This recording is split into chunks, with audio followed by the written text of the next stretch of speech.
40,000 years ago, in a cave overlooking the sea at the southern tip of Gibraltar, a small group of Neanderthals lit what may have been one of the last fires their kind ever lit.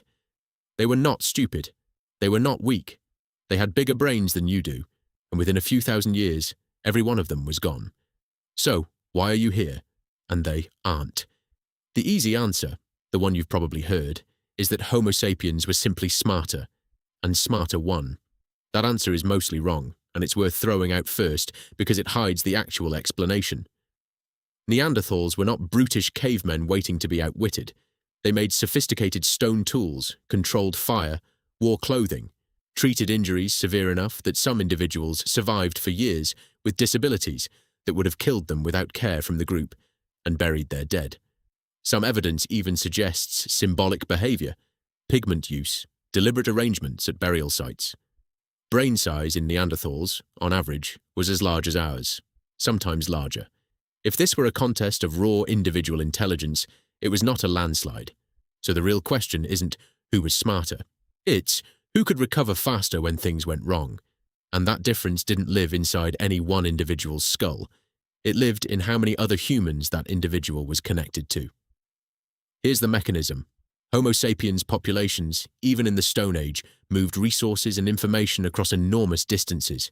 Archaeologists have found seashells, used as ornaments, hundreds of kilometers from the nearest coastline, at Sapiens sites.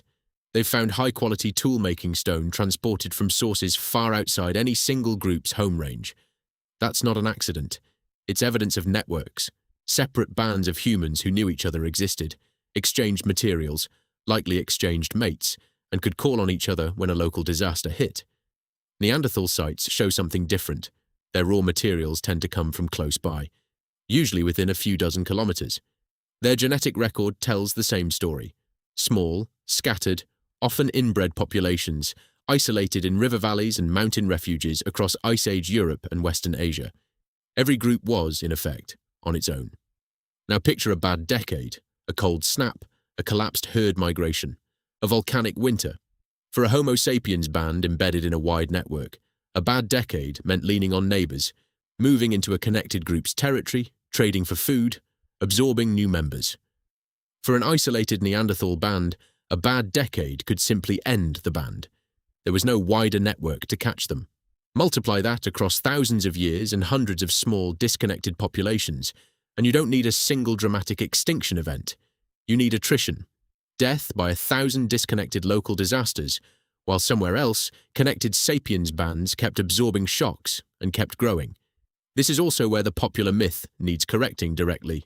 There was almost certainly no war of extermination, no coordinated campaign of Homo sapiens wiping out Neanderthal tribes. The archaeological record simply doesn't support a single dramatic conflict. What it does support is coexistence, for a surprisingly long stretch, tens of thousands of years, in overlapping territories across the Middle East and Europe. We know this because of something remarkable hiding in your own DNA.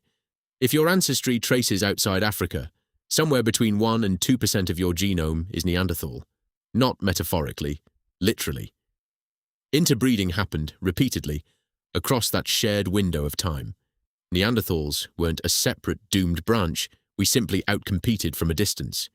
They were, in part, absorbed into us. And they weren't the only ones. In Siberia, a single finger bone and a few teeth, found in Denisova Cave, revealed an entirely different human lineage, the Denisovans, known almost exclusively through DNA rather than a full skeleton, because so little of them physically survives.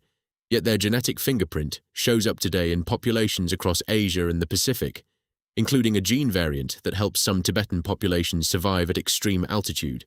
Another human species, another absorption, not a clean replacement.